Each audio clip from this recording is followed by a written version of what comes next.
আসসালামু আলাইকুম everyone, welcome back to my another new blog.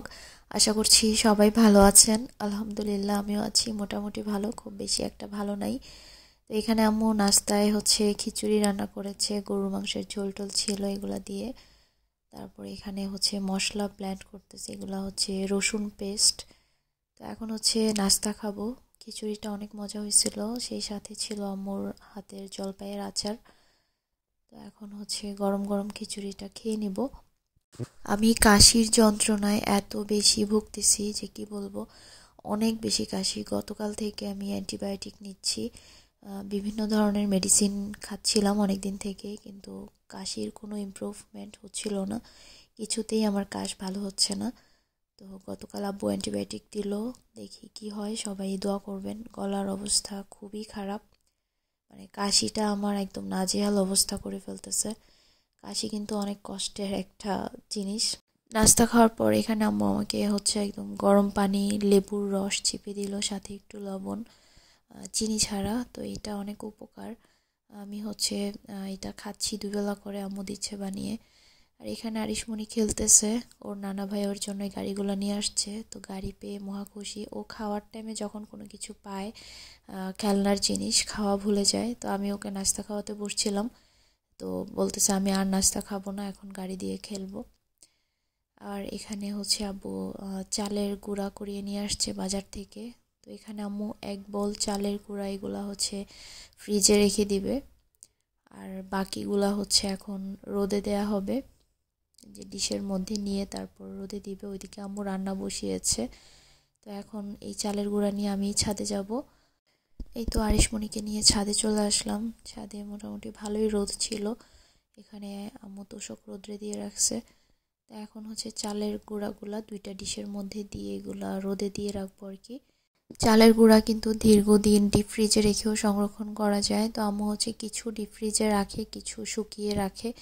যে পিঠা যেই গুঁড়িটা দিয়ে ভালো হয় সেভাবেই বানায়। কিছু পিঠা আছে শুকনা গুঁড়ি দিয়ে ভালো হয়, আবার কিছু পিঠা আছে যে শুকনা গুঁড়ি দিয়ে হয় না।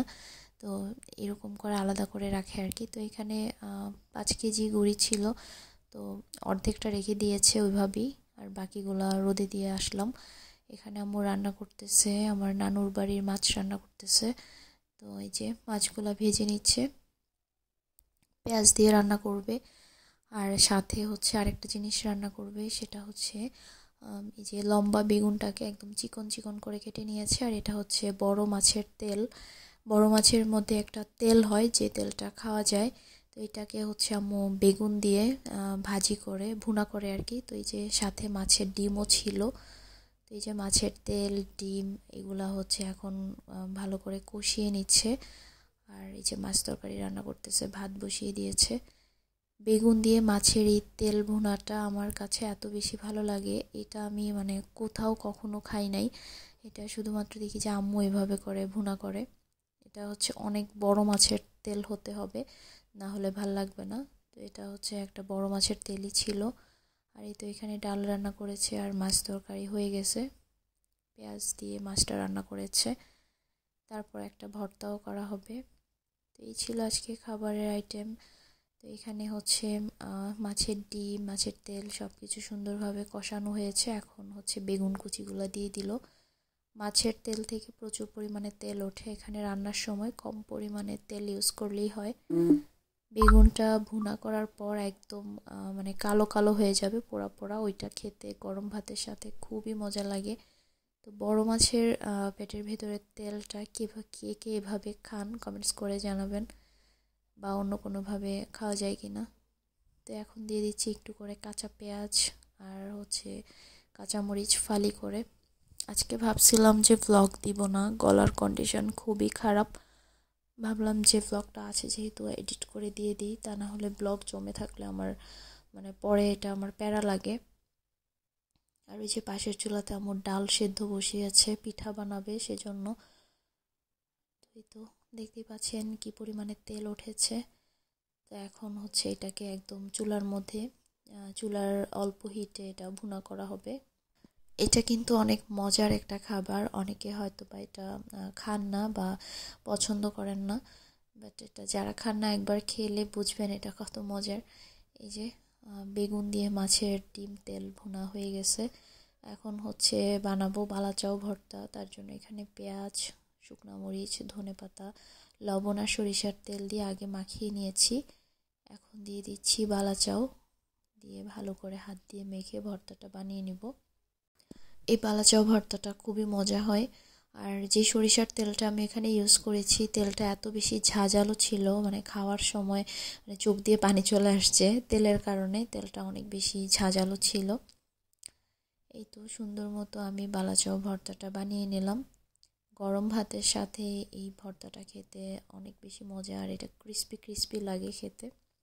তো খাওয়ার আগ মুহূর্তে হচ্ছে ভর্তাটা বানিয়ে নিলাম, যেন মুচমুচে থাকে আর কি, খেতে ভাল লাগে মুচমুচে থাকলে। তো এই ছিল আজকের খাবার দাবার। আর এখানে এসে দেখলাম যে মঈন ড্রয়িং রুমের ছোট টেবিলের গ্লাসটা পরিষ্কার করতেছে। পুরোটা গ্লাস তুলে এখানে বেডের উপর নিয়ে সে ক্লিন করতেছে। আর এই যে তোশক রোদ দেওয়া হয়েছে, তো হচ্ছে খুব সুন্দরভাবে এটা পরিষ্কার করে নিচ্ছে গ্লাস ক্লিনার দিয়ে। তো বাসার ভেতরে হচ্ছে ফার্নিচার মোছামুছির কাজগুলো মঈন খুব ভালো পারে। সে হচ্ছে গুছিয়ে রাখতে সব কিছু পছন্দ করে।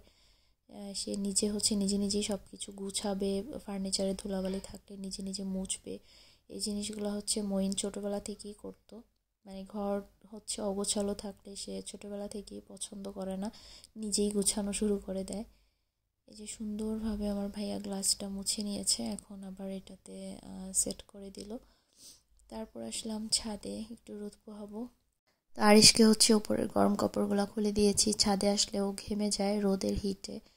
তো এখানে আব্বু ছিল, আব্বু রোদ পোহাচ্ছে। তো তারপর কিছুক্ষণ হচ্ছে রোদে থেকে চলে যাব। বেশিক্ষণ রোদে থাকতে পারি না, আমার মাথা ধরে যায়। আর যেহেতু আমার ঠান্ডার প্রবলেম চলতেছে, তো রোদে বেশিক্ষণ থাকলে দেখা যায় আমার মাথা এত বেশি ধরে যায়। তো যে আরিশ খুব খুশি, ও একবার ছাদে উঠলে আর নামতে চায় না। তো কিছুক্ষণ থেকে নেমে গিয়েছিলাম, এসে নিচে দেখি যে আমার বোন আসছে। ওর হচ্ছে পরীক্ষা শেষ, আর একটা পরীক্ষা আছে। তো মাঝখানে হচ্ছে 3 দিন গ্যাপ আছে, বাড়িতে চলে আসছে। আরিশ তো পান্নাকে দেখে খুব খুশি।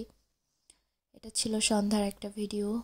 এখানে হচ্ছে আরিশকে নিয়ে আব্বু মইনের কাঁধে উঠাই দিছে। তো সে সারাদিন এগুলাই করতে থাকে। আর নানার বাড়িতে এসে খুবই মজায় আছে। সেদিন আমাকে বলতেছে, মা চলো বাসায় চলে যাই, নানুর বাড়িতে বেড়ানো শেষ। ওর এই কথা শুনে সবাই হাসতে হাসতে শেষ। তো যাই হোক, এখানে আমি একটু বসে চিপস খাচ্ছিলাম। আমার শরীরটা খুবই খারাপ, মানে এত বেশি কাশি হয়ে গেল কেমনে বুঝলাম না। তো এই তো বসে বসে একটু চিপস খাচ্ছিলাম। তারপর সন্ধ্যার জন্য এখানে পাস্তা রান্না করতেছি। তো পাস্তাটা একদম নর্মালভাবেই রান্না করব। আম্মু আবার পিঠাও বানাবে।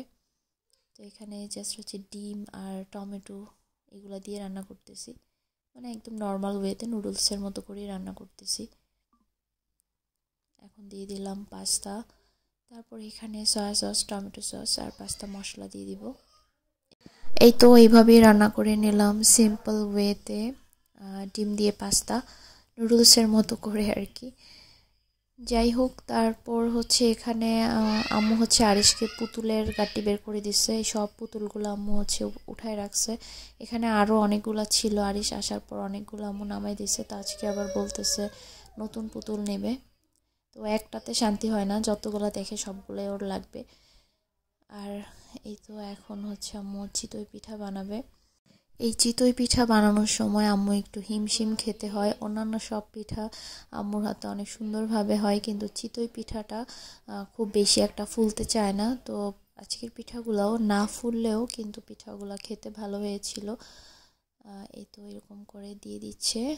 তো ব্যাটারটা যখন করছে আমি আর ভিডিও করতে পারি নাই। আম্মু খালি বলতেছিল এগুলো একটু ফুলে নাই, ভালো হয় নাই। কিন্তু আমি দেখলাম যে খুব ভালোই হয়েছে, হয়তো অনেক বেশি ফুলে নাই।